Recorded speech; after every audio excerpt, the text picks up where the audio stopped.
D'accord, voyageons dans le temps ensemble. Je vous emmène des films muets, scintillants. À l'âge d'or étincelant d'Hollywood, en 3 minutes chrono. Imaginez, nous sommes dans les années 1910, Los Angeles, orangerie et soleil. Les cinéastes fuient la côte Est pour des terres bon marché.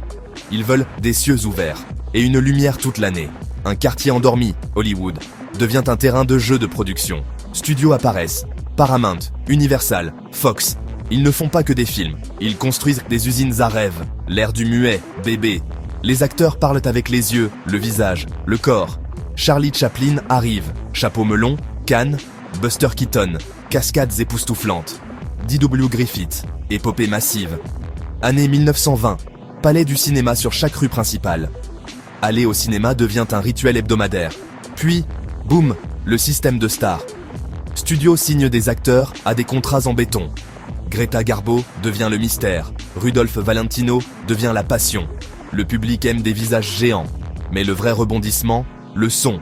1927, le chanteur de jazz dit « Vous n'avez encore rien entendu ». Les films parlants brisent des carrières du muet. Les théâtres installent des haut-parleurs. Débute une course aux armements technologiques. Les comédies s'ajustent avec des dialogues. Les comédies musicales explosent. Les films de gangsters trouvent leur grognement. Début des années 1930. Temps difficile. La Grande Dépression. Film.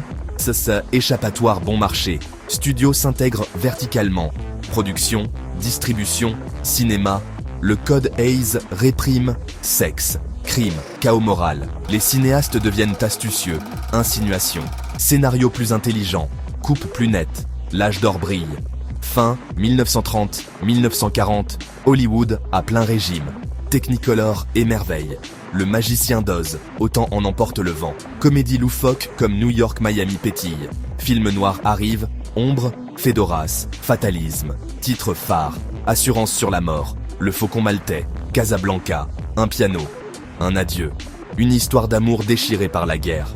Derrière le rideau, la machine des studios est une bête. Décors construits comme des villes. Baclos abritent des mondes entiers. Salles d'écriture produisent des scénarios à la chaîne. Réalisateurs se déplacent comme des généraux. Créateurs de costumes, accessoiristes, ils transforment l'artisanat en mythe. Seconde Guerre mondiale.